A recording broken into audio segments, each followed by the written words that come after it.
Good morning. My name is Liz Pierre, Chair of the Board of Supervisors for the University of Louisiana System, and I would like to welcome you to the first meeting of the search committee that will assist the Board of Supervisors in finding the next president for Grambling State University. Before we begin today's proceedings, I would like to mention that if any member of the public wishes to make a comment, he or she must complete a public comment card and turn it in to a UL System staff member seated in the front. The comment cards are located on the table right outside the room. As well, as a courtesy, please turn off your cell phones or other electronic devices. Now it's time for our roll call. Dr. Calais, would you please do that for us? Dr. Jim Henderson. Here. President Rick Gallo. Here. Mr. David Aubrey. Mr. James Bradford. Mr. Alvin Bradley. Mr. Barry Busada. Dr. Jimmy Clark. Here. Mr. C. Davison. Ms. Lola Donahoe. Mr. Wilbert Ellis. Ms. Alexa Johnson. Here. Mr. Al Perkins. Ms. Elizabeth Pierre. Here. Dr. Frederick Pinckey. Sorry. Thank you. Dr. Gary Poe. Dr. Tammy Richardson. Mr. Virgil Robinson. Mr. Rodney Welch. Ms. Bailey Willis. Thank you. We have a quorum. Thank you, Dr. Calais. At this time, I would like to invite Coach Wilbert Ellis, an advisory member of the search committee, to lead us in an invocation.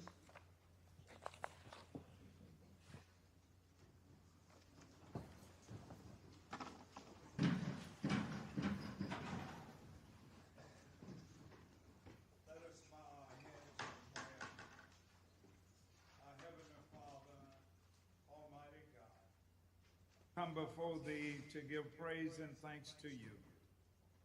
Thank you for this opportunity that you have granted. We pray now for unity. We pray for direction. We pray for your guidance, O God. Have mercy upon this search process. Bless the UL board. Bless those that are on the search committee. Oh God, help us to be able to do the right thing.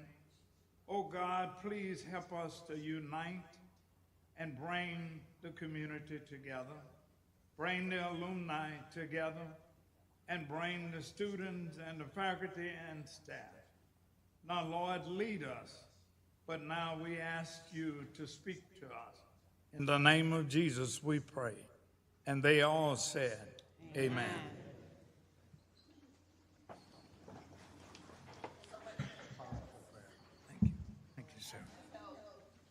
Rick Gallo has been named president for the University of Louisiana System. President Gallo served as the 10th president for Grambling State University. Before moving forward, I would like to ask President Gallo to give a brief welcome.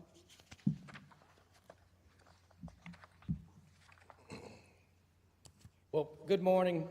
I'd like to welcome everyone to the beautiful and historic campus of Grambling State University for this inaugural meeting of the search committee assembled to select the 11th president of Grambling State University.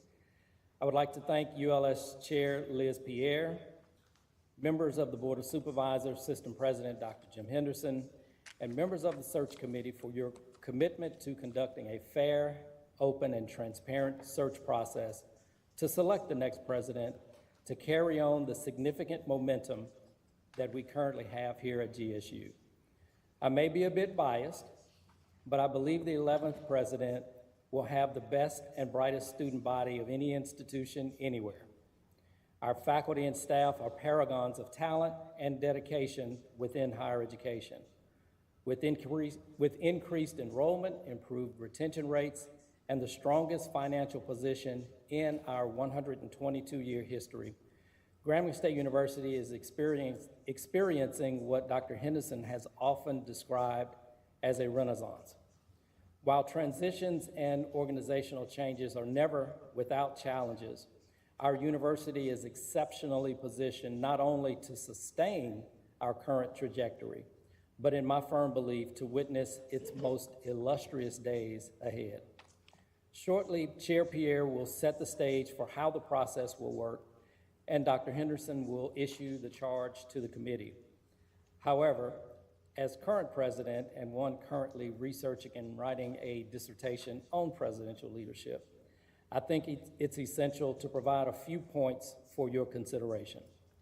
My goal and our goal should be to select the best leader to carry on the great work that is currently being done here at the university. Academic credentials are essential, experience is necessary, and intelligence is important. Creativity, ingenuity, vision, and passion are vital. Our next leader must love our students, our faculty, staff, alums, and other stakeholders, even when they aren't being very lovable. Our next leader must be able to answer three important questions when making decisions. First, is it good for the students? Second, is it good for the university? And lastly, is it sustainable? This is not a popularity contest nor a prize for the well-connected. At the end of this process, we should all get behind the best fit and the one who is prepared to serve our students, faculty, and staff on day one. Thank you, and I now turn it back to Chair Pierre.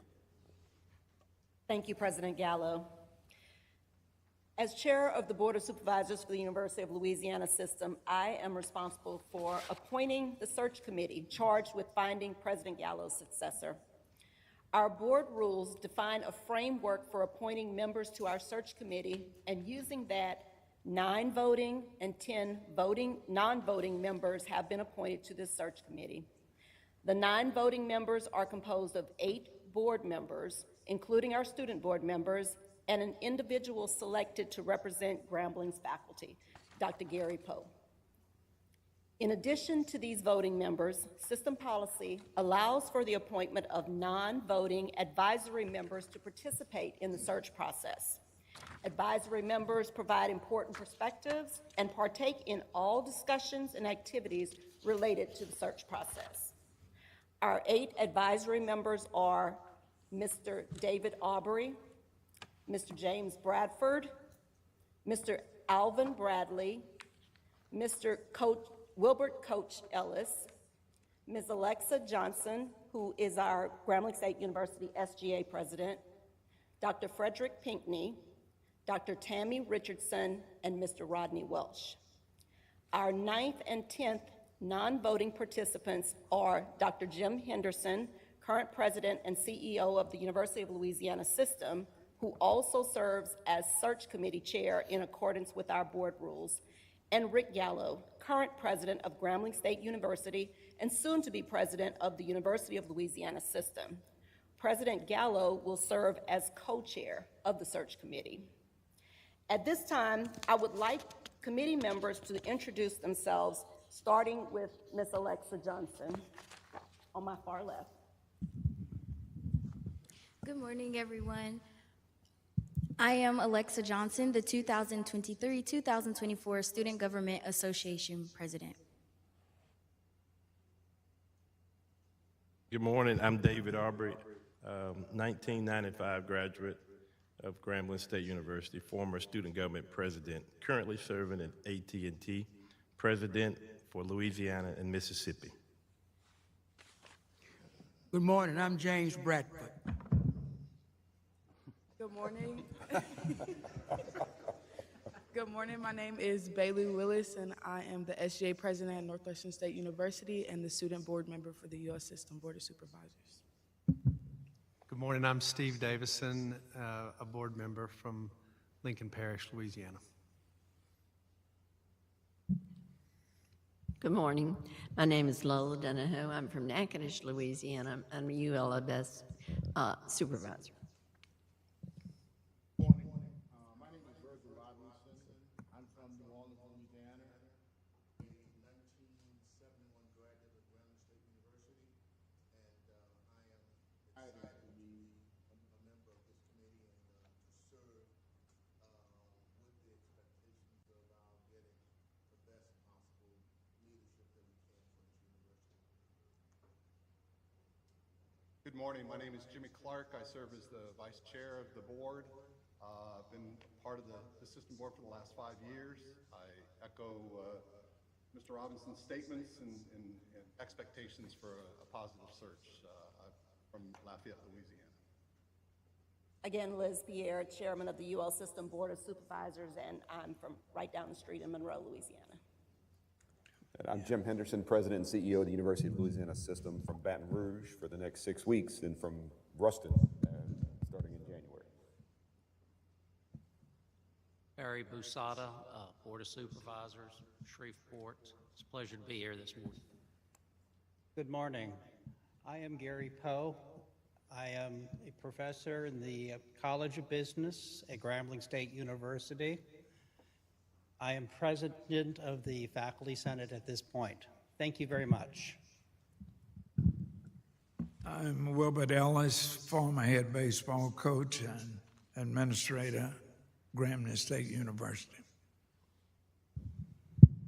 Good morning. I'm Dr. Tammy Richardson, class of 1991, representing all the 45,000 awesome Grambling graduates. I'm the Grambling University National Alumni National President.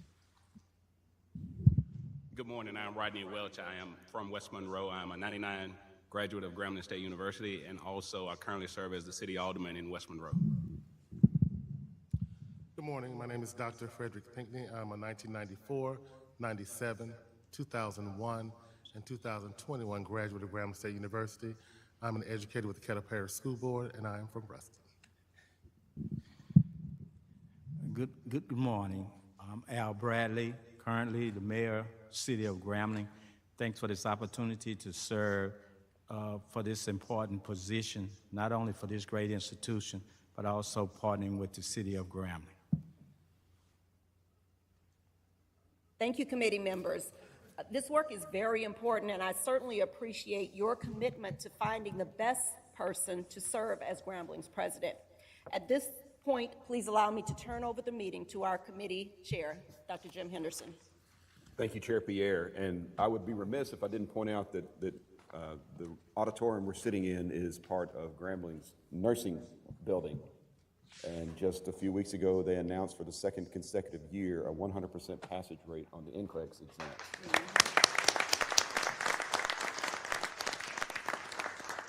an extraordinary accomplishment, and one of many that we'll be talking about during this process that I think will make this university attractive to a number of quality candidates. This institution is vital to the state of Louisiana and to the nation. So members, thank you for your attendance, and to members of the audience, thank you for being here today. We're going to map out the framework for the presidential search, including approving a charge for the committee, a tentative timeline, and a draft advertisement. Search committee members, if you'll look at your binders, these binders include a lot of materials that will be important to this morning's discussion, and I ask that you bring these binders with you to subsequent meetings. The first order of business is to review the charge to the committee. If you'll open your binders to tab 2, that outlines the charge to the committee, and the charge is rooted in our board rules and in policy and procedure manuals, which are found in tab 3. In the charge, we are to recommend at least 2 names to the Board of Supervisors consistent with past practice. It could be more than 2 names, but it must be at least 2 names, and the board will select the president. We will define a procedure and a timeline. That timeline is evolving, and we'll discuss that shortly. We'll visit the campus to obtain public input, which we are doing today, and later we will listen to faculty, students, staff, alumni, and community members. In particular, we are interested to learn what qualifications are essential to the next president if he or she is to succeed in the role as president of Grambling State University. As well, we will hope to hear perspectives on the top priorities for the new president to address. This committee will screen applicants and check references. We will interview qualified candidates. We'll conduct semifinalist interviews here on Grambling's campus, and will involve several meetings with faculty, staff, students, and community members with those candidates. The search committee will conduct an open interview with each of those candidates. Are there any questions about the charge to the committee? If not, I would entertain a motion and a second to approve the charge for the Grambling Search Committee. So moved. Moved by Mr. Robinson, second by Mr. Basada. All in favor, please say aye. Aye. Right, thank you. So next, if you'll turn to tab 4, you'll find information related to the search process. Our process involves selecting a search committee, which is done. We're already making progress. Soliciting feedback from the campus, which we're here to do today, to help broaden our understanding of issues and important characteristics in a successful president. This is just one of the forms by which we will seek that input.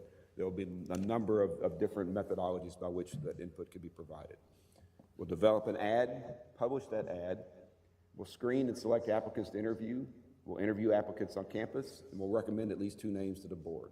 The process is pretty straightforward, and of course, we want to be as transparent as possible throughout the process. Are there any questions or concerns regarding the process itself? This process does have an associated timeline, which is found in the materials in tab B. The next phase after this meeting will be to wait on applicants during an advertising and promotional phase. We'll meet afterwards to select candidates to interview. We will return to campus to interview semifinalists in February, and the current timeline shows our board making a selection at a special board meeting on either February 21st or February 22nd in Baton Rouge. Please be reminded, the timeline is tentative and will be revisited as needed. And this is a point that we always try to make.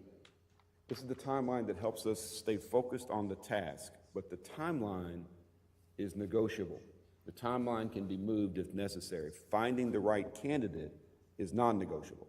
That's the outcome by which we'll measure the success of this search. So at this time, I would ask for a motion to accept the process and timeline for the Grambling search. Moved by Mr. Davison. Second. Second by Ms. Donahoe. All in favor, please say aye. Aye. Are there any opposed? Okay, thank you. Now, the next item is a short discussion about the advertisement that will appear in the websites of Inside Higher Ed, Diverse Issues in Higher Ed, Women in Higher Education, the Journal of Blacks in Higher Education, and the Chronicle of Higher Education. A draft ad is included in the binders under tab 6. You will note we have developed the first draft of an ad specifically for this search that provides information about the job, the university, and the community. It indicates how one can apply. Expressions of interest will go to our law firm, DeClear, Clark, and Adams, and Brandon DeClear is here on the second row, and will be vetted by UL System leadership. We'll begin publishing the ad as early as next week. The preferred date to receive completed applications for review and to select candidates for interview is Friday, January 12th. If you've had a moment to review the ad, are there any questions or comments about the advertisement? Hearing none, if I have a motion and a second to approve the advertisement. So moved. Moved by Ms. Donahoe. Second. Second by Ms. Willis. All in favor, please say aye. Aye. Are there any opposed? Dr. Henderson. Yes, sir. And I Mr. didn't Robert. move fast enough. If someone is nominated and they are in the process, how does that go with regard to completion of a full application by that particular deadline? That's a great question. So if someone is nominated, the Queer Clark and Adams will let us know.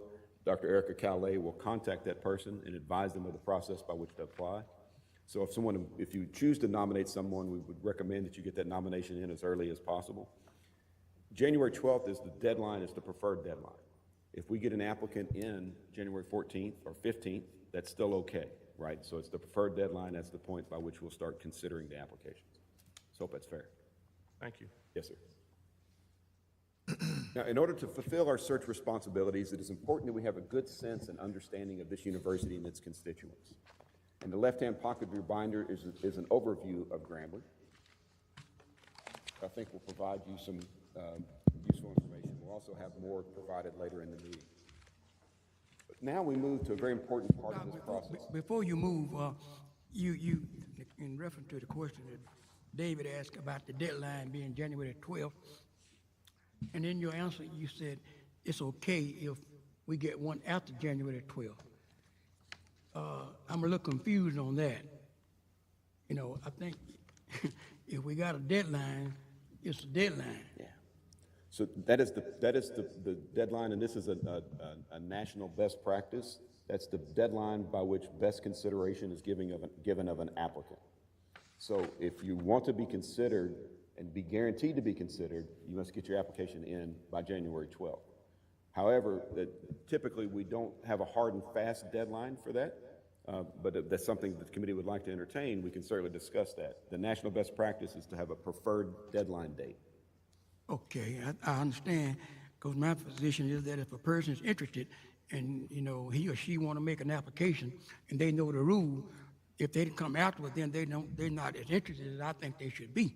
So I think, you know, we ought to stick with a deadline. That's just, of course, I can't vote, and since I'm talking about that, I'm going to ask my question I wanted to ask too. That was when I look at voting and non-voting, and my question was going to be, is that a policy or is that the rule that you can't vote? That's in the bylaws. Well, that answers my question. I just thought it was a traditional policy, and I wanted to change it. Yes, sir. And Mr. Bradford, I would suggest that one of the reasons for the deadline is it's just like the situation that Mr. Aubrey brought up. If someone were to be nominated on January 10th, for instance, they would only have 2 days to provide their materials. And so it's one to not be hard and fast, but it's one that most people that would be interested and qualified for the job will certainly meet that deadline. Okay. I thank you, Doc, and I understand it, but I still keep that same position. If they're going to be nominated, you know, they've had plenty of time to consider making the nomination. Thank you. Yes, sir. Any other comments? Okay, at this point, we're going to move to the public forum portion of the meeting. We're here today to listen to faculty members, to students, to staff, to alumni, and community members. Your input is vital in helping us select the best possible person to be president of Grambling State University. Again, we're interested to learn what qualifications are essential in the next president if he or she is to succeed in this role. As well, the committee is excited to hear about perspectives on the top priorities for the new president to address. This is not intended to be a dialogue with the committee, nor is it intended to be a session to promote a particular individual for the position. We're here to listen and to learn. Our purpose is to learn about the qualifications, the characteristics of the candidate, as well as the issues, priorities, and challenges the next president will face. Your comments will be helpful throughout the search, and especially as we interview candidates later in this process. Your comments will be recorded and posted on YouTube and linked to our website where applicants, nominees, and other interested parties can access these comments. I will now ask Dr. Janine Kahn, System Provost, to facilitate this portion of the meeting.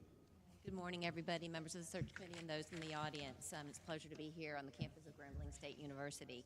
Individuals who wish to address the committee should complete a public comment card and hand it to one of the staff members.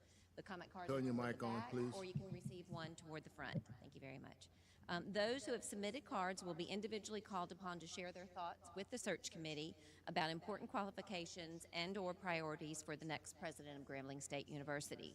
Speakers will have 2 minutes to express their views. With 30 seconds remaining, I will hold up a yellow card signifying that your time is drawing to a close. And when I hold up the red card, your time will have to come to a close in respect of time that we have here together today. Only those who have completed cards will be asked to come forward. You may still complete a card, and they are available, as I mentioned, outside of the room. Are there any cards available at this time?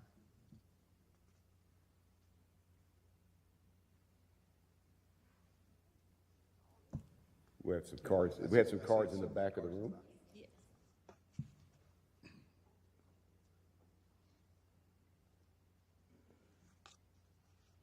Fellow Gramblingites, this is your chance. Please, please participate.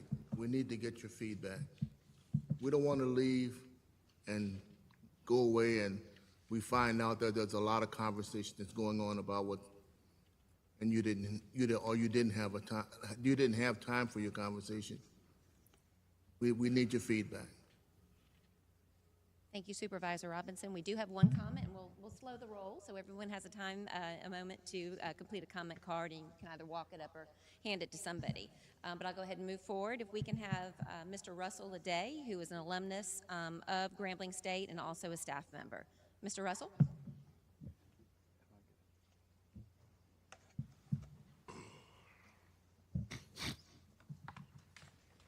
Good morning. Good morning. Thank you for this opportunity to share.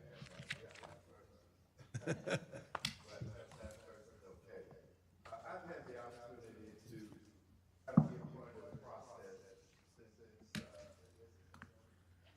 Okay, sorry about that.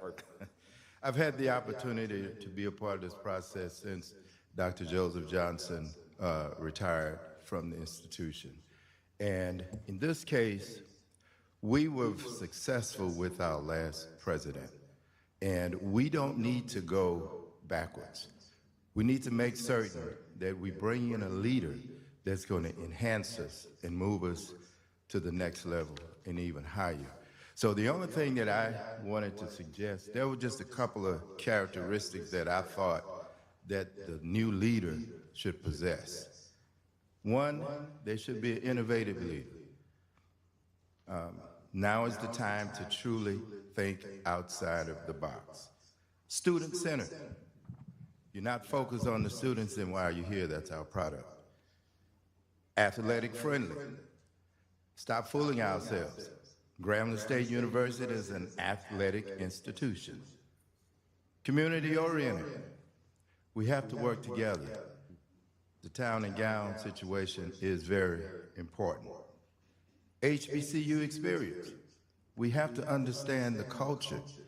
And if you bring in a leader that doesn't understand the culture, it's going to be a difficult situation. A strong desire to enhance our academic offerings.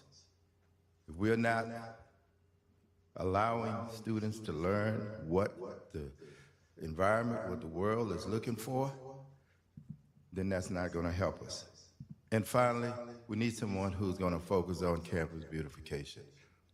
You look good, you feel good, you do good. Thank you for your time. Thank you. Thank you, Mr. Leday. Next, we have a public comment card from Azard Burton, I believe it is, who's an alumnus of the institution.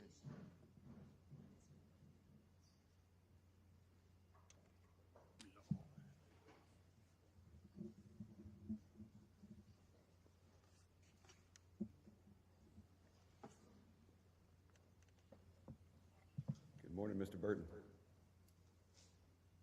Good morning. Good morning. Class of 1978. I hope the next president be a great educator, great administrator, with great marketing skills. And I hope we'll never be able to take the political stuff out of this. This is Louisiana, y'all know how it is. First, I think the last move we made was political. So I hope this is what I hope our next president be. And he don't have to be a Gramblinite. Don't have to be from Louisiana. He can be from somewhere else that don't owe anybody any favors or anything. Thank you. Thank you. The next public comment will be from Elijah Neal, a member of the SGA here at Grambling. Good morning, everybody. Good morning. When looking for our next president, the best option to me, I feel like we need to look for is a president who can excel student success and student support. When I first came to Grambling State University, I know our president, Rick Gallo, he was very supportive for me coming all the way from the West Coast because I'm a HBCU student who didn't even know what a HBCU was at first. So I feel like the support system that Rick Gallo has established here for us, our next president needs to establish that and even more. I feel like he needs to understand that the challenges that we face at Grambling State University, because overall student well-being is key. Thank you. Can we ask a question of the person? Yes, sir. I'm really curious. Can you expound or talk a little bit more about that student support that you received? What specifically did Dr. Gallowan or others provide you that you found to be extraordinarily helpful? He was connecting me with faculty and alumni who came from the West Coast just like myself. So he bridged the gap for me from Southern hospitality, and that created that welcome and inclusive environment for me when I first came to Grambling State University. Having come from the West Coast myself, I appreciate that. Yes, sir. Thank you. It does take a little bit of an adjustment. It does. It was definitely a culture shock when I first came here, for sure. I have a question as well. What are some challenges that y'all are facing as students that you feel can be addressed by the new president? Some challenges that we face here as students is with our campus being so big, there's so many resources that we have on campus that students don't know about. So President Rick Gallo pointed me in the direction to those resources that they provide here at Grambling State University. Thank you. Thank you for being with us here this morning. The next public comment will be from Melody Ford, who is on staff here at the institution. Ms. Ford?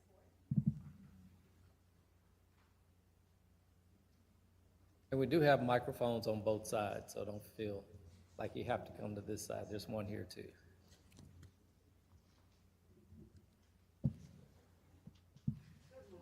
Good morning. Since President Gallo will be vacating the position on January 1st, what happens in the meantime from the time that he's gone to the time that someone is hired? Will an interim be put in place? Yes, ma'am. The board will appoint an interim president who will serve until the next president is able to take the role. Okay, will that be someone that is already on campus, or do you know? Or? We'll have that conversation with the board leadership. Of course, our board chair and our board officers will play a key role in that. It's based on the recommendation of the system president, which is me. And so I'm already working with President Gallo to find the best possible person to serve in that interim role. Okay, thank you. Yes, ma'am. Thank you, Ms. Ford. The next public comment is from Edward Holt, who is on faculty here at the institution. Mr. Holt or Dr. Holt? Good morning. Good morning. Good morning, esteemed members of the search committee. I'm glad to see so many people that represent the legacy of Grambling State University, as well as keeping in mind the greater system. A couple of things I want to point out. I really want to hit on what President Gallo said this morning about those 3 criteria. Is it good for the students? Is it good for the university? And is it sustainable? And I really want to pick up on that idea of, is it sustainable? Grambling's motto is where everybody is somebody. I came here in 2018. I did not come with a lot of HBCU experience, but I have never felt anything other than a somebody here from everybody, both the other faculty and the community. And I think that essence of sustaining that idea of where everybody is somebody is something to keep in mind. Keeping in mind, if everybody's somebody, that means that we're student-centered. Those students that come here are creating the future of the workforce for the state of Louisiana, and we need to make sure that we're finding somebody that helps us create the future of the workforce in that state.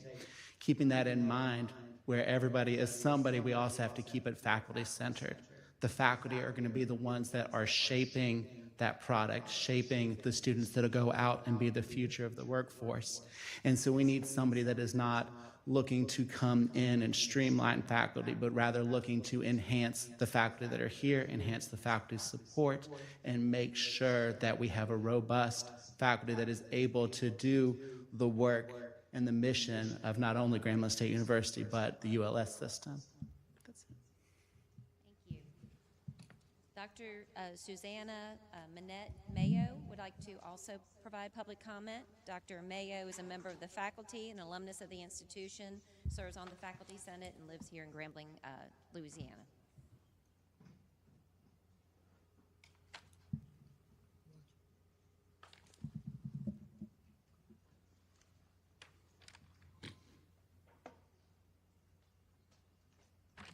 Good morning, members of the board. I am a 1979 graduate of Grambling State University, the second female SGA president, Madam President, Mr. President.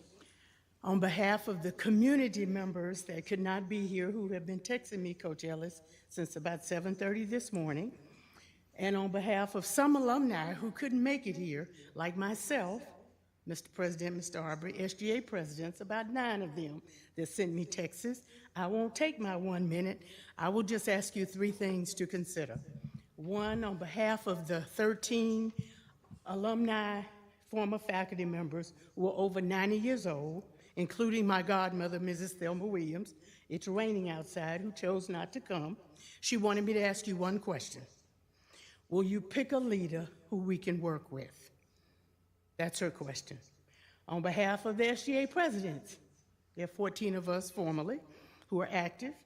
We'd like to know if they will be student-centered, and can we accept a person who can work across the line?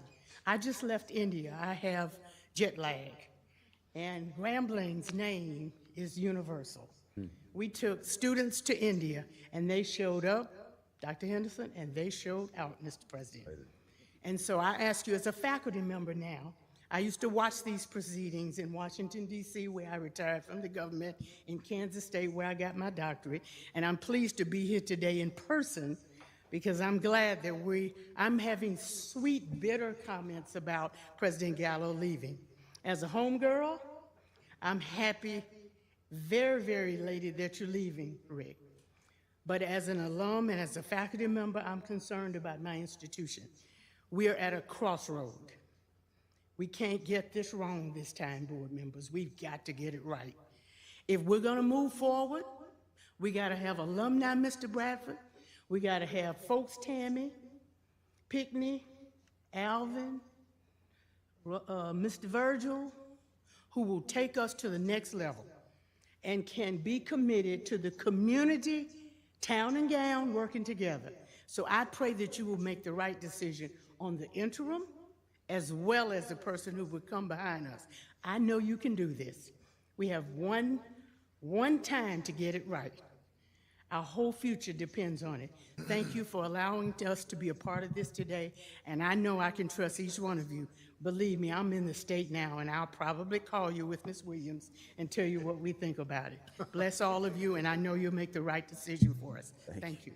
Thank you. Thank you. Thank you so much, Dr. Thank you. Mayo. Before you go to the next question, because they're switching so fast, I had a question for Dr. Holtz, and I just want to slow us down a little bit because, and also, Minette, I have a question for you as well. Specifically pertaining to the 90-year-olds that you mentioned, they're so vital, and we have so many, right? Our centurions. And so I want to hear a little bit more what they expect. They were here from Grambling University, Grambling College. They have been through it. We need to build all those learnings into what we're about to do here, and I feel the ancestors, et cetera. So I want to hear from you a little bit more on what those 90-year-olds are saying they want to see for Grambling. I'm quoting from Miss Valina Lane. All of us know Miss Lane. She's like Miss Williams. She's been here, as Helen Richards, Dr. Richards used to say, Coach. She was here in 1946, and everybody here knows her. Miss Lane asked me this morning to just ask you to remember the community members in selecting a leader. And all of us that are from Graham Fam knows what that means. I'll tell you a good example, Tammy. At homecoming just 3 weeks ago, we had a handicapped area. And there were many graduates of Grambling, former faculty members, who are like me on a cane or a wheelchair, and there were no seats in the handicap section.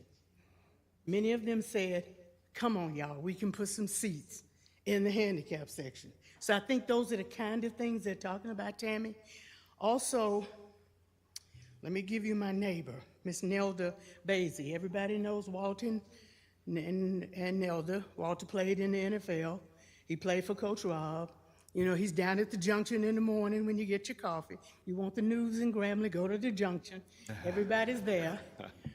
Nelda just said she wants to find somebody that can come around in the community and just let us know what's going on campus.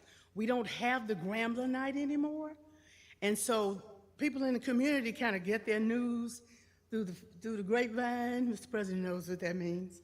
And so we want to be able to kind of connect the community with the university. This is a small town. Those of us that are here, we depend on each other. Not that folks in Baton Rouge and New Orleans and Lafayette don't, but that's really important. The last thing comes from someone who is bedridden and could not get out of her bed today. And she's 96 years old, and I think her other church members are here. I'll leave that to Miss Shirley Burns to tell about that. But she asked that you just consider having someone that at least cares about the young people in the community. Now, she's 96, but she said, make sure we think about the future generations to come after us. Because what you see, as President Gallo tells us, what you see is what you will be. I hope that answers. Thank you so much. And Dr. Holtz, I wanted to hear a little bit more on faculty-centered. I heard you say don't streamline, but I want to understand what faculty-centered mean, like behavioral things you mean by that.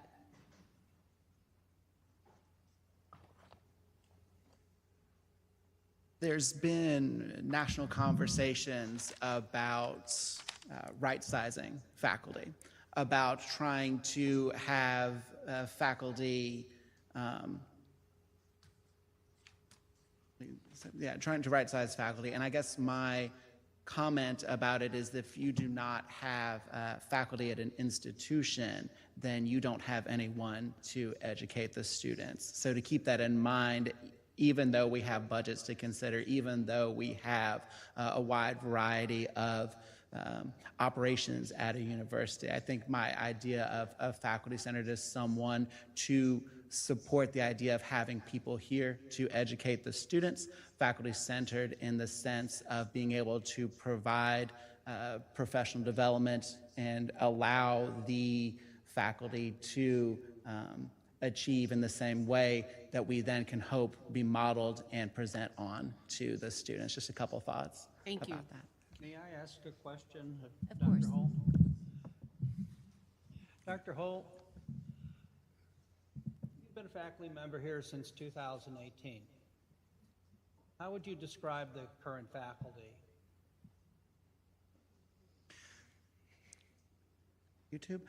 So what I would say about the current faculty is I would say there are a lot of people here that are strongly invested in the success of the student body.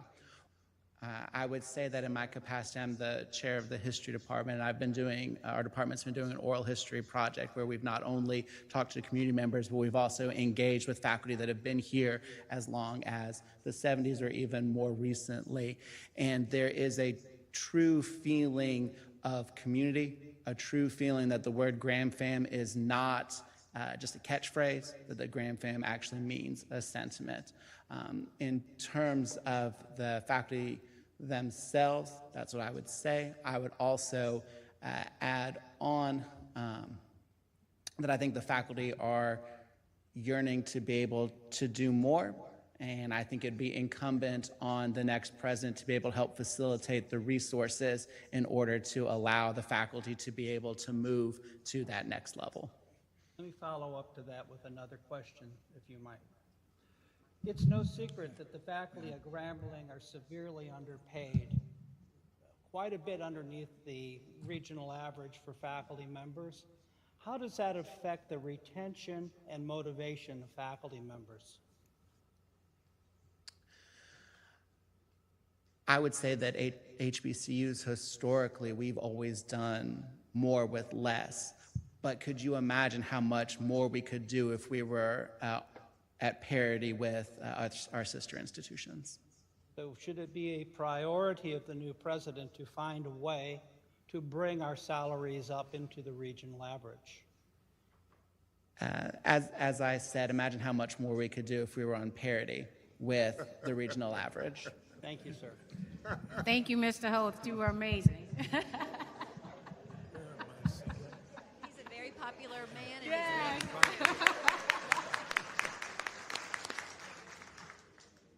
Thank you very much. The next public comment card is from Dr. Ken Koroma, who is a former employee of Grambling.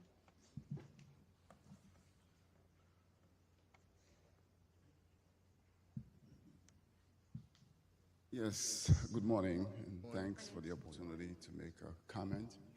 I used to be a former Associate Vice President for Research and Grants here at the university. It was a very pleasant experience for me. Can you speak up, just yes. please?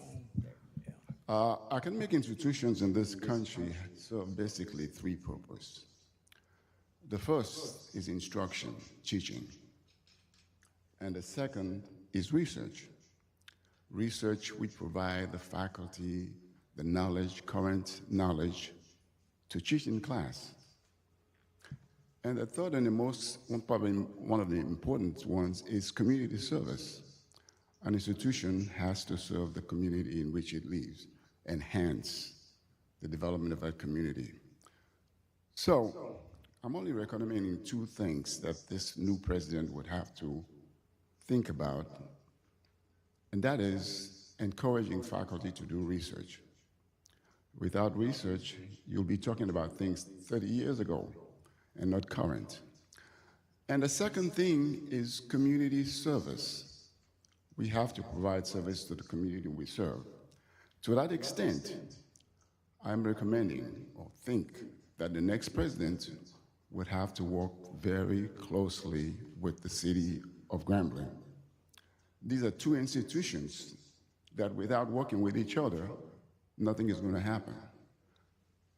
So those are the two major recommendations that somebody who has to be conscious that the university exists because of the city, and the city exists because of its university.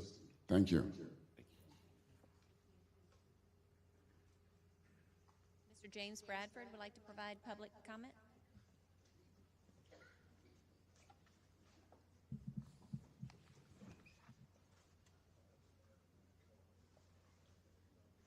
Thank you very kindly.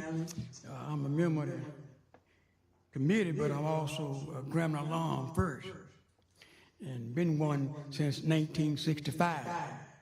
I'm almost at 90-year group, you know, just a little bit under. So, and I've been involved with every president elected at Grambling, with the exception of Adams and Jones.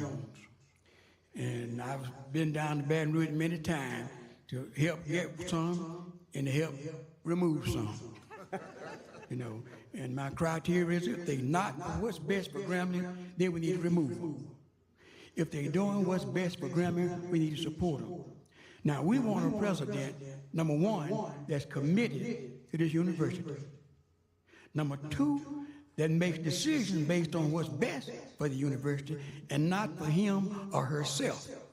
Number three, one that can work with the community, the alumni, the legislature, and everybody.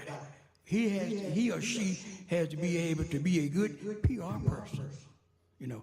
Now, and one of the questions about the president need to work hard to get teachers raised. That's true, but we need to start with the legislature on that. You know, we got to get them to vote to do it, you know, so we can do that. And I think we need the next president. I look at this like a relay race. We're in a relay, and the guy passed the baton, and he keeps going. He keeps up what was going. So the next president needs to be able to catch the baton and keep going forward, moving Grambling in the right direction that it's going. Now, the President Gallo, not perfect, but he has done a good job of moving Grambling forward. And we don't need anybody coming in trying to go back or change the course that we are going. We need to stay the course. So that's what I wanted to say, and I didn't say anything but my name in the beginning because I thought I might get another chance. But I also served as the alumni president for 14 and a half years. And I've seen some good times and some bad times. And I probably shouldn't say this, but I'm going to say it. When President Johnson left, I was just sick. I haven't been sick since the Rick left. Now, what am I saying? We want a president that we can love, and the one that loves us and loves Grambling. And I think we can do it. Thank you.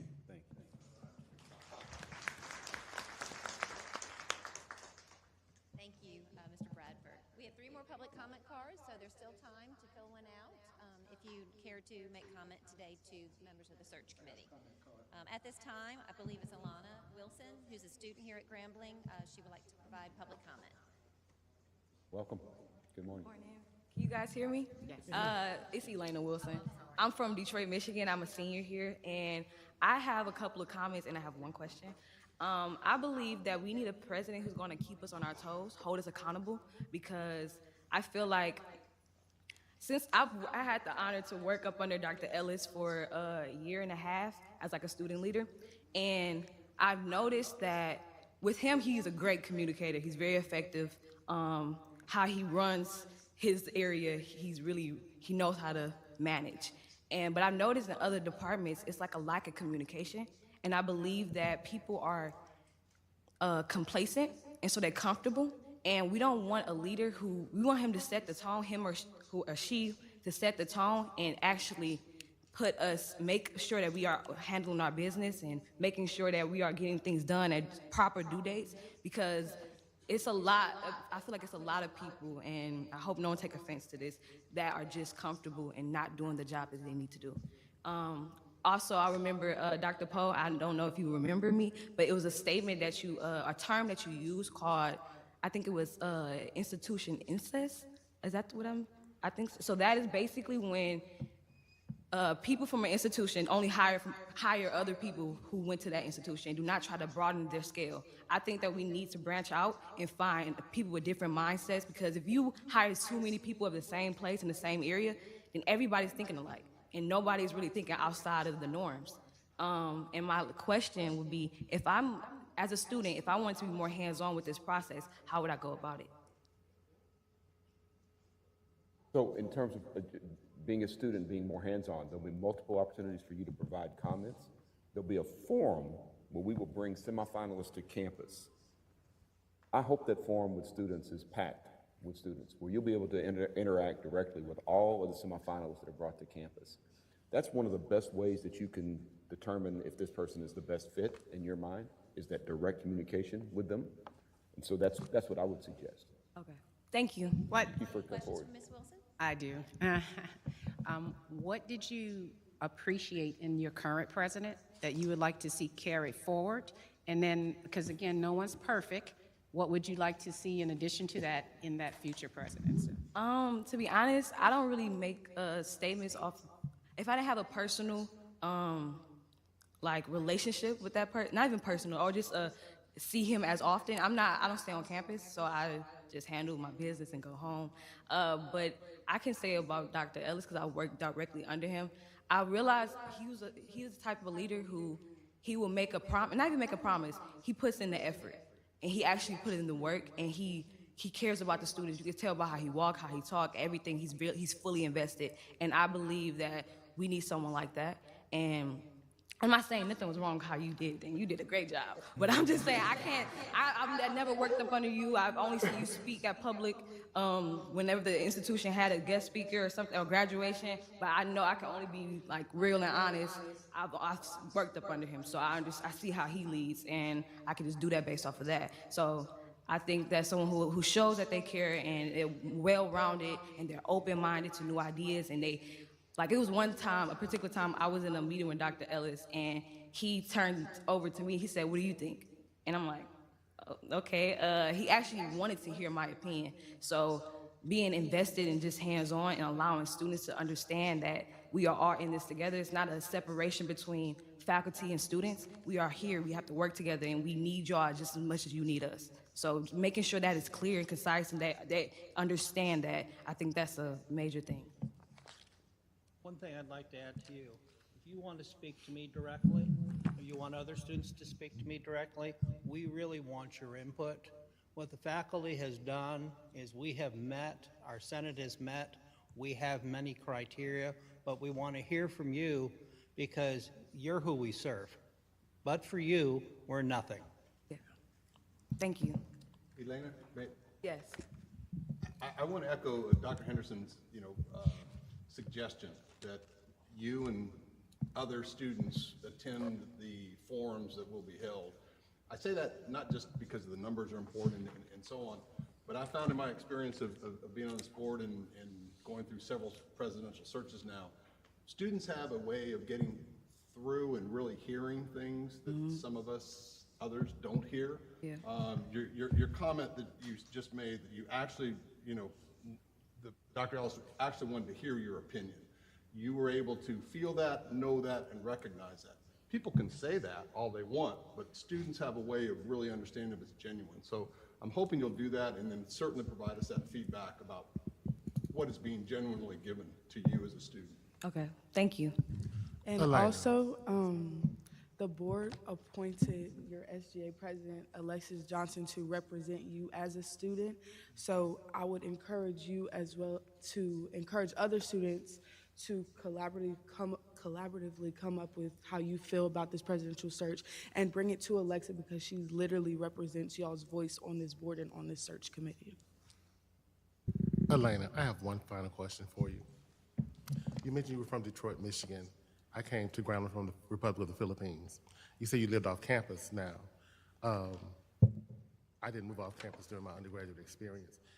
Was that an affordability issue about, is tuition too expensive? Is it cheaper to live off campus than on campus? This is your personal preference. It was cheaper for me, but the way God really kind of worked his way with that. So, and I believe that God gave me the apartment. So it just worked. It worked for me, so I can't really. It was more of a spiritual thing. So Gotcha. yeah, and protecting my peace and just all that, and then some. So yeah. Because I wanted to know now, like out-of-state students, tuition is way more expensive than it was when I was in school, but I guess it's, how that works for them, because we do have a large out-of-state population. Mhm. And if that is a barrier to us, getting students from out of state, that's what I'm saying. Okay, thank you. sweetie. Ms. Wilson, you were a wonderful representative Yes. of the Yeah. student body. Did a great Moving forward, we have Morgan Patton, who is a member of the SGA. Morgan? Good morning. Morgan Patton, current SGA Vice President here. So the first thing I wanted to speak on, when looking for our next president, I wanted to keep in mind that is someone that's for the students. We were blessed enough to have a president at our university that we saw either daily or weekly. Other universities can't say that and be blessed enough to say that. Someone that will truly create a relationship with our students and treat them as a human and not just another person and a number on the books. Someone, he knows our names, he knows students that's not student leaders and things like that. Someone that will push our students to be greater than the person they don't see in themselves. We have student leaders that's now that haven't been in these positions before, and we didn't think we were able to be in these positions, but he pushed us to be where we are now. I'm an example of that. Someone that will listen to our students the same way we listen to our staff members. We have a lot of ideas about our university that can make a change, and we truly need the next person that would lead us to be open to those ideas, not just for us, for the next generation that will come on. A statement was made earlier on professors and their salaries, but we also need an improvement in all departments on having the best professors on hands and having multiple professors to be available to teach the courses for our students. We have a lot of classes when you register that say TBA, a lot of semesters where students can't take these courses and it pushes us back on our graduation date. I'm a reflection of that. I was supposed to graduate next semester. I will not graduate until the fall of 24. So when looking for that person, it's a lot of, we're not the best university like every university. There's things that needs to be changed to make sure our students stay. Our numbers of enrollment drop every year because of this. We don't have courses, students will leave. Students feel like, oh, I have to be pushed back. I can't meet with my advisor, this, things, and the third. It will push our rate of students graduation back also. So in my eyes, it's someone that will come in, understand our tradition, understand where we're trying to go at the same time, work with the student body and our staff members to make the right change. Any questions? Thank you. Thank you. We have another member of SGA that would like to provide public comment to the committee, and that's Elijah Neal. When looking for our next president, another idea that I have, I feel like we should make it a priority our next president should make it a priority to put a poll in place to increase our student engagement and get more students to vote. I serve as your Mr. NAACP here, and we've been fighting for months to get a poll on campus, which we had before, but they took it away. But now I feel like we're getting a runaround. They told us that we will get an answer by November 1st when we will get this poll in place on campus, but now they're telling us that we have to wait until January. So you guys are telling us that we're going to get a new president in January, so I feel like we should make it a priority to tell our president that if he wants to show to us that he's really intrigued to the students, that he should be able to secure this poll in place on campus for us. Very good. Thank you. We won't have the president in place by January. We will just start the process. Yes, Okay? ma'am. I don't want you to be misunderstood. He's not going to be on campus, or she won't be on campus in January. Yes, ma'am. Okay. Let me make sure I understand what you're saying. Are you talking about having some place to vote? Yes, sir. On campus? Yes, sir. So we don't have to commute students to another place to vote. We can vote here on campus. That's a very good issue. Here again, sort of being involved in politics and legislature, those are things we have to check and with our legislature and your registered voter, which shouldn't be a problem. It's just a matter of doing it. That's some of the things your president doesn't have the authority to do that we can do ourselves, and that's something that should be easily done. Is getting a place to vote on campus. We just need to check with the local registered voter in downtown Ruston. And if you need some assistance, I'll be glad to work with you. Yes, sir. Going back to, like I said earlier, we reached out to our legislator and actually the mayor And it's like I'm gonna talk to you about it after, but it's like we've been getting like the runaround. Okay. So. Okay. Well, I'll be glad. That's not, when I say legislature, I don't, I'm talking about your state, like your state representative, your state senator, not the mayor. Yes, sir. But We have. that's a talked good about thing. But I'll be glad to help you with that. Yes, sir. Now, Thank you. another thing you were talking about, the young man that came before, I thought I picked up, you were talking about you wanted the president that you could see every day walking around on campus and things of that sort with some tennis on and a T-shirt maybe, looking like a student. That's what did I understand you say that? No, sir, I didn't say it in that way. As in, when we say our president, he's in suits. Literally, like we could walk in any building, he might just be in there. Well, when he's not in the building. Not like as a student, but like get that relationship with the students. Go out so students can see you. Oh, I saw our president today. You don't see that on every university's campus. That's what I wanted you to say. Yeah. Thank you very kindly. You wanted a president that could identify with the student body and sometimes puts himself or herself in the position as a student, come and sit on the sidewalk with you all. Yes. He comes to use with us in the caf. That's right. Yeah. So those are some things that you think are good thing, right? Yes. Okay, thank you. I would just like to make a comment on that. Thank you to my SGA. President Gallo is he's a person that, like he said, walks around campus. He does press says with us. He communicates with us. I know I've been in meetings with other HBCU presidents, and they've said, how many of you have the ability to call your president and just to talk to them? You meet with them weekly. And I've been the only person that raises my hand. And so that's what my presidents are saying we need. We need that open door policy. We need to keep that going. We appreciate Prez because any problem we have, it doesn't have to just be university related. It can be personal, and he's there. And that's what they're attesting to. Thank you. President Gallo, you have some really phenomenal students here at this institution. Unless you planted them here and just We have 3 public comment cards. Again, I encourage you to fill out one if you'd like to participate in this conversation. They're toward the back, and we have some up front. Moving forward, we have an alumnus of the institution, Willie Washington. Good morning. Morning. Morning. Good morning to the board. Good morning to all assembled. To this illustrious board, I can recall about 7 or 8 years ago, I sat in the Claiborne building. This is where I first met Dr. Henderson. He was waiting to be interviewed for his current position. We had a long conversation.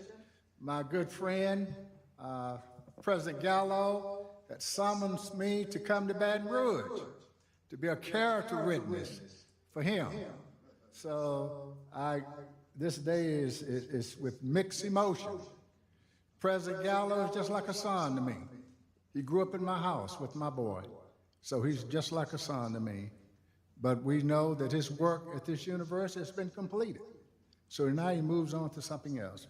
I just have a few comments that I would like to make, please.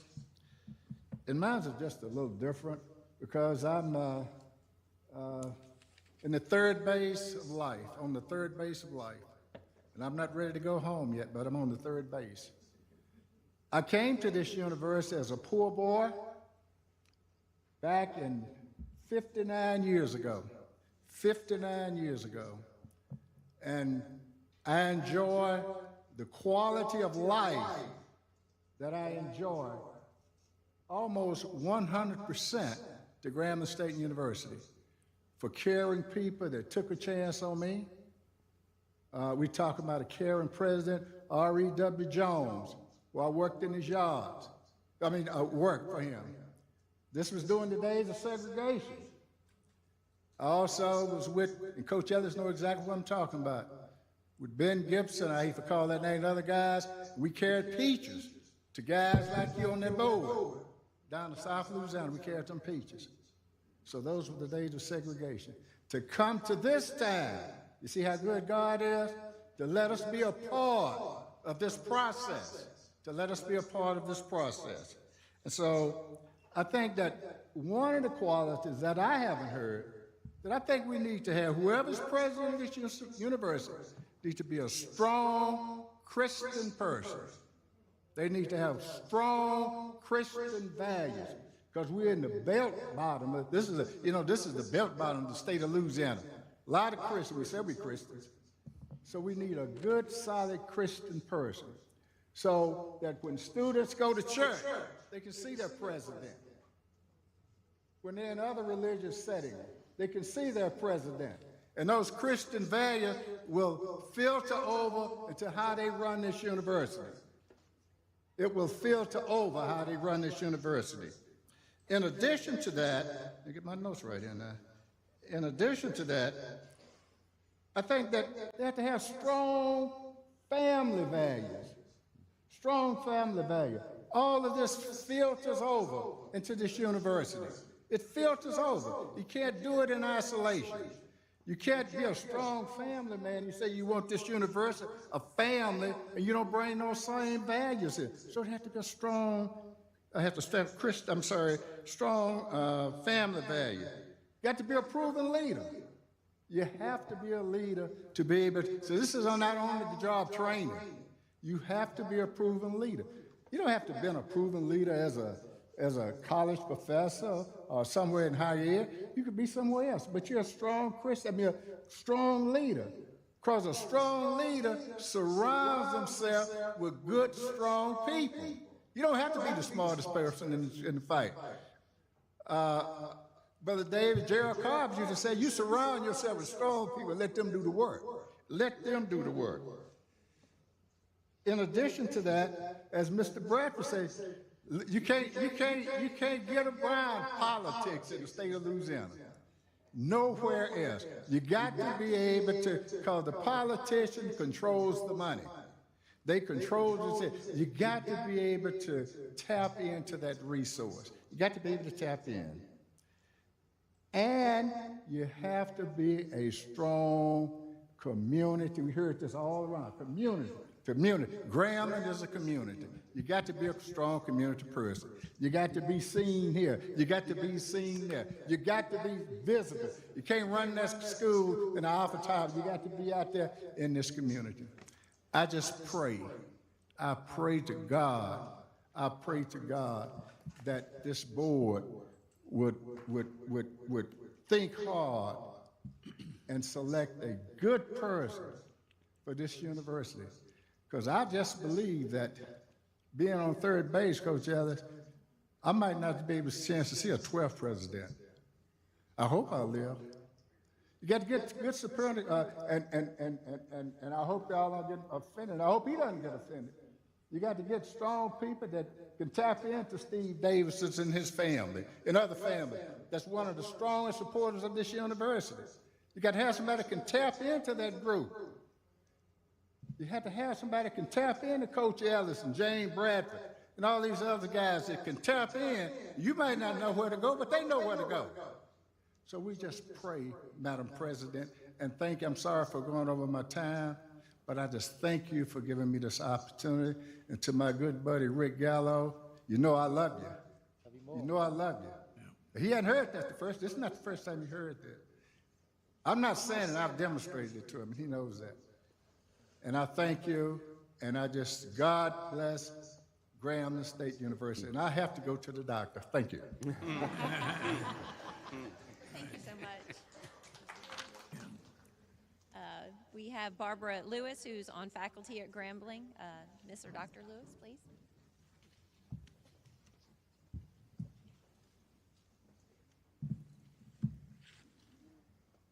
Good morning, everyone, and giving honor to God. I stand before you, and Dr. Gallo, I wish you well in your future endeavors. We were talking about research, we were talking about teachers, and before I go any further, Dr. Pickney, I taught you, Mr. Bradley, I worked with you. I'm right with Willie in that third base group he's talking about. We talk about Grambling as a place where everybody is somebody. I can stand here and say that. I came here from a state not knowing anyone, and the people here are very receptive. But there are times when, as time progresses, we're having problems, and the first is faculty. I'm on my 39th year here.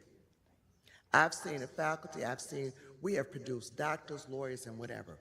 But it's very hard to do research when you don't have enough faculty.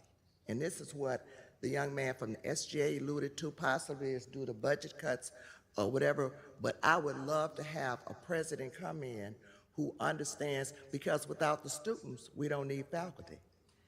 And what we do for the students is important for where they go in the future. There's an old saying, I complained of having no shoes till I met the man who had no feet. We are the feet. We are the body of Grambling. And we need somebody who's going to be receptive, somebody who's going to be strong, not to just the needs of the students, but also the faculty. We really have a situation where the students complain, the faculty complain, someone who's ready for an open door policy, someone who understands the true need. I went to University of Illinois and I graduated in 70, and I love the University of Illinois, but you know what? I love Grambling more. My doctorate degree would have came from Grambling, but a situation occurred and I didn't finish. And people say, you ought to go back, you ought to go back. I'm like, at 74, I'm going back. But the bottom line also is we need wisdom. You know, the kids are saying old people ought to go home. Well, even fresh vegetables need seasoning. So we need somebody who, am I right or wrong? Dr. Pickney, you remember a situation we had? Did I take care of it for you? You know what I'm talking about. So all I'm saying is we need someone who understands the needs of the students, who understands more so the need of the faculty, because the faculty are the ones who nurture and teach the students. We also need someone community-wise. I work with St. Jude. I take the students out, and in the last 3 years, Grambling students have helped raise over $89,000 for St. Jude. We recently did something for CCA, Christian Community Action. You have to teach students the need, what it is to be without, and to watch people who are without to understand what it is they need. So again, I wish you well, Dr. Gallo, and thank you for coming. Thank you. I believe this is the last public comment, unless going once, going twice. Someone has a card to fill out. We have Adrian Weber, who's on faculty.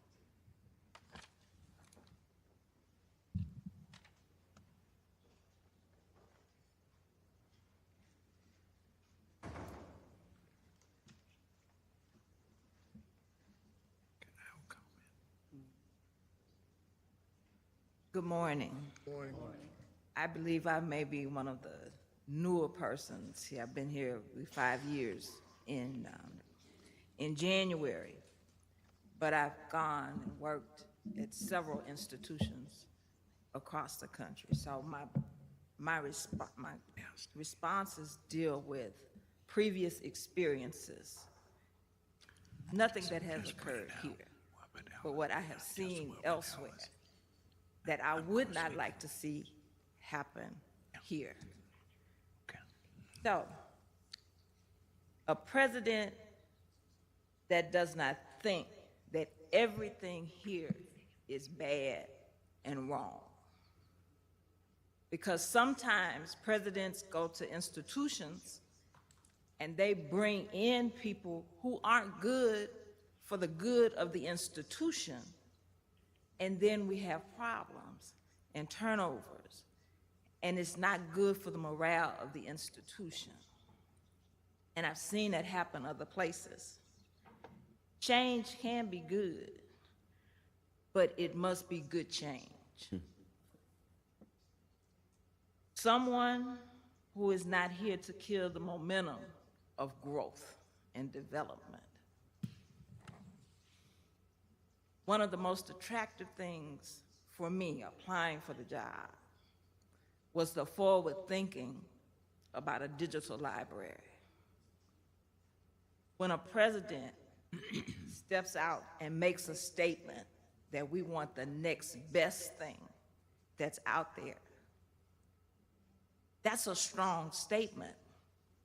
When we got the announcement, oh, I'm the librarian, by the way. We were at a meeting when the announcement was made of what was happening at Grambling. And a bunch of us got together and said, if all presidents thought about the future of the library and what it does for an institution and the growth and development that happens with the students to prepare them for the global world, not just to stay in the state of Louisiana, but what happens outside. So that the next president has to be a continuous thinker to think about what's next, what's best for those students that we serve. The president has to want to be here, has to be committed to be here to make sure that everything is happening decent and in order. That person has to be intentional in their actions and being here.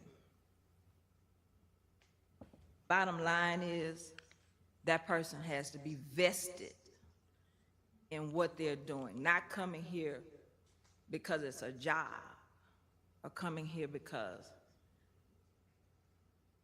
oh, they need a president and I might make a good one, but they have to be vested in the institution, its moral fiber, the growth potential, the students that we serve.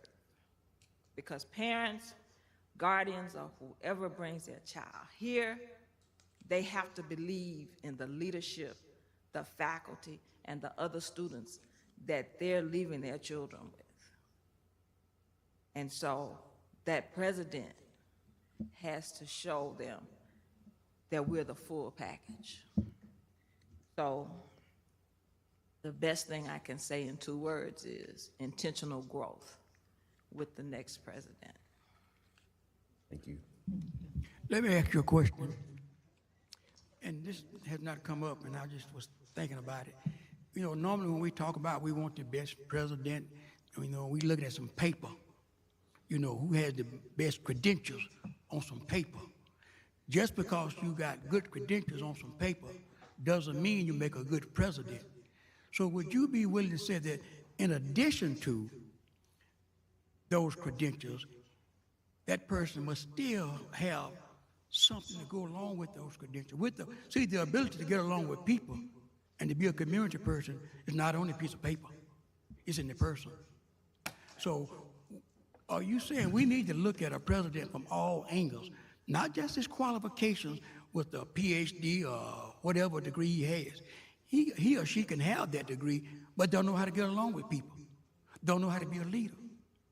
So what's your reaction to that? I think that we all have our circles and our friends. And when we start talking about leaders and future leaders and persons who should come in and these names start floating and you hear about it. For me, and like I said, I had 7 institutions that I've worked for before. There are names that I could call that I would think would be a good leader. There are some that I would say might not be good based on the track record of what that person has done at the previous institution in terms of killing the institution. Not that nothing personal, but what it did to the institution and what happens with the institution or has happened from the time that that person was there. So if you go to, if a president has been in an institution that had a great endowment, great programs that are productive, and that person was the reason that the endowment bottomed out, the students were failing out, and the programs were taken out because of a personal reason or something they just thought was not good, that would be a big concern for me. Because you want to have someone who's going to be looking at the growth of the total institution, not what just looks good for them. Dr. Henderson talked about, the first thing he said about this building was the nursing program. This is taking place in the nursing program where the students have 100% passage rate. Some years ago, that was not a statement that could have been made. So the trajectory is upward and moving forward and not a downward spiral. So we have to look at and make sure that that the candidates have not had downward spiral experiences, that have taken institutions out, especially when you know what it looks like to be on an upward trajectory. Okay, thank you very kindly. We have 2 more public comment cards. At this time, Coach Ellis has some comment. Thank you. Thank you so much. It's a blessing to be here today, but it's real serious. This is nothing to play with in the such process. We are going through a period of time now. We don't need to fail.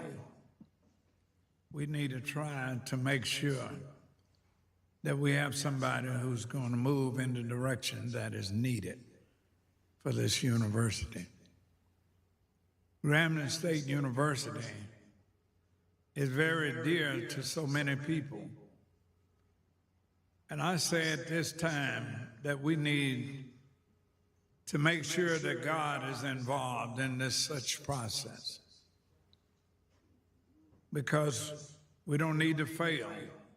And if we start falling, the person that I see need to be full committed, but must be able to bring the community, the alumni, faculty and staff and students, and those who plan to give to Grambling, to make Grambling a better place to be. As I listened to all the persons that came today, it was something that each one of them said that meant so much to the founding fathers of this great university. But most of all, we need to pray on this Saul and ask God, have mercy upon us to do the right thing. And I know this committee, this board, will do the right thing for dear old Grambling. In my last comment, as the late John Kennedy, President of the United States of America, stated, ask not what your country can do for you. I'm asking this evening, those that are in here and those that are not in here, to unite together and be Grambling. Unite together and look forward. Unite together so we can have a Grambling State University. For that little snotty-nosed boy, that girl cannot go other places, but can get an education, and a great education that will stand anywhere in the world, as many of you have done in the future years. Ask not what Grambling can do for you this evening, but what you can do for Grambling. And when we leave here, let's knit together, get a rope of strength, get a rope of faith, and hold on to that rope and never let it change hands. Please, do the right thing. Do what God has asked us to do. Find a leader for Grambling State University, where everybody's somebody. Ask not what you can do, but what you can do for Grambling.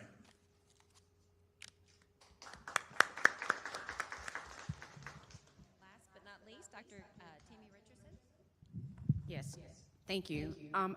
I represent the alumni, so again, with technology and their streaming, they can't ask this question, so that's my question for you. Dr. Henderson, this is for you, and it's more clarity on the interim president. And so our alumni is asking, again, can you clarify the duties and roles of that person? What's the staffing situation? Are we gonna have a freeze during that time period? Is there any, the transition of power, how will that person be allowed to apply for the role, et cetera. So I think more so is just clarity on the interim is what's being asked. Can you share that so it can be shared?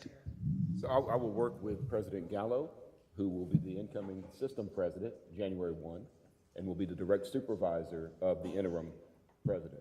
For his recommendation, and we will ask for some other recommendations, and I will make a recommendation to the board. The board will name the interim at the December board meeting. But because of this process ends in February, slated in February, it'll be a very short interim period. I think the continuity of having your current Grambling State University president serving as the direct supervisor of that interim will ensure that this process moves very, very smoothly. So I'm not overly concerned with that. I think there's a number of qualified people that can step in and do a fabulous job for that 60 to 90 days. Hope it's fair. And fair, and this is saying what's the role you think the alumni could play, and I guess from your perspective again, and not interfere with the day-to-day operations in that time period. So any thoughts on that? Well, we'd certainly appreciate your input on that, and we can talk more about that. Thank you. Thank you. Well, for those of you that were moved to step up to a microphone today, thank you for your dedication, your support, and your passion for Grambling State University. And with that being said, Dr. Henderson, that concludes our public comment. Thank you, Dr. O'Rourke, and thank you to everyone who attended today's session. I wasn't going to talk about this, but Coach Ellis moved me. We were in Paris, France in March of this year with 18 young men from our 9 institutions who attended lectures at University of Paris Sorbonne. This institution opened in the 13th century. It's been around a while. They've produced only 33 Nobel Prize winners. You could say it's a very prominent institution in the world. And we listened to a lecture from a historian who was talking about the differences and the similarities between France from its revolution in 1789 and the United States when we adopted our Constitution in 1789. And he was using rise of populist movements to describe some of the similarities and the contrast. And he says one of the most transformational experiences that occurred in the United States was the power of populist movements among black farmers. He was talking about Grambling State University. If you don't think that Grambling State University has global impact, go to one of the finest institutions on the planet Earth, University of Paris at Sorbonne, and they're studying the work that created this university. That's a tribute to all of those that came before, certainly to all of those that are serving today, all of you that are here, and I'm just so honored to be part of this process. Your concern for the continued success of Grambling is evident and admirable. At this time, I'd ask if there's any other business to come before the committee. Yes, I do have one question, Dr. Henderson and Madam President. I didn't ask it when we're back on the job description because it kind of went pretty quickly. But I noticed in the job description, it talks about the new president having a current track record of academic and senior administrative experiences. But when it gets to the idea of candidate, it does not mention a strong position in academics and academic development. Now, I do understand Grambling has athletic prowess, and we are, known for our athletics, but at the end of the day, we are an academic institution. So I don't see where in this job description, the ideal candidate has to be versed in academics and academic development. Is that something that can be added, or is that something that we're really not looking for? Because I think we get in the notion of, well, if we get a strong provost, that can take care of that. But I think the president at a small college like we have has to be the lead in many things, in academics being one of them, when you have a faculty that has to come in with research degrees and PhDs. So I think we need to add an academic piece, not just as an achievement, but as a keystone. I know President Gallo has brought 2 new programs to the school, or maybe 3.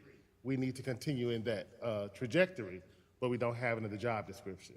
So Dr. Pinckney, if I'm hearing you correctly, you would like to add under the ideal candidate will have demonstrated experience in academic leadership? Academic leadership and development, yes. And development.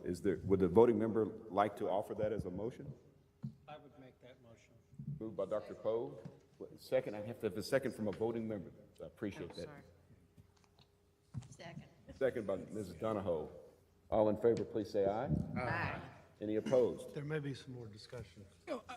I can't vote, but kind of explain what you're saying to us. He would like to say that the ideal candidate, if you look at the description of the ideal candidate, he would like us to add under the ideal candidate, demonstrated experience in academic leadership and development. if I could vote, I would vote no, because just because he, has academic skills doesn't mean he can make a good president, and they have to have been there. I think that's something maybe the board need to table and discuss that a little bit more. Mr. Bradford, it's not a job requirement. It is a description of the ideal candidate. And so it means you can meet that in certain ways, but I think he would like to elevate that and put that under the ideal candidate, but it doesn't preclude someone else from coming in. Oh, well, that makes it better, because we don't want anything look like this thing is positioned, other words, for certain people. So if that's not the rule, then I won't vote against it. Thank you. Where is the ideal candidate? It's section 5, 6. Section 6. It's an advertisement. It's the advertisement. I'm sorry, the advertisement. Yeah. The advertisement, and it's job description. Right. Kind of, sort of. It says the ideal candidate will demonstrate unwavering commitment to fundraising, economic development, and fostering strong community relations. He would like to add demonstrate. Right. Got it. Thank you. Academic. And so Erica will make that adjustment in the advertisement. Thank you, Dr. Pinckney. You're welcome. Members, we realize that your time is valuable, and there are many other activities you could have attended today. You chose to share your thoughts with this committee, for those in the audience, and because you care about the future of Grambling and you understand the connectivity between this campus and this area of the state. Today's proceedings provided us with valuable insights. The information will be used to shape future discussions, and it will be shared with candidates who want the opportunity to come and be a part of the exceptional campus in this vibrant community. If you have additional thoughts and would like to submit feedback to the committee about the search, you can visit the Grambling search page on the UL System website for instructions to do so. We look forward to continued conversation during the next few months that will lead to an exceptional president for this lauded institution. At this time, we'll need a motion and a second to adjourn. Do we have a motion? Moved by Mr. Basada. Second by Dr. Poe. All in favor, please say aye. Aye. Any opposed? Members, we are adjourned. Thank you very much.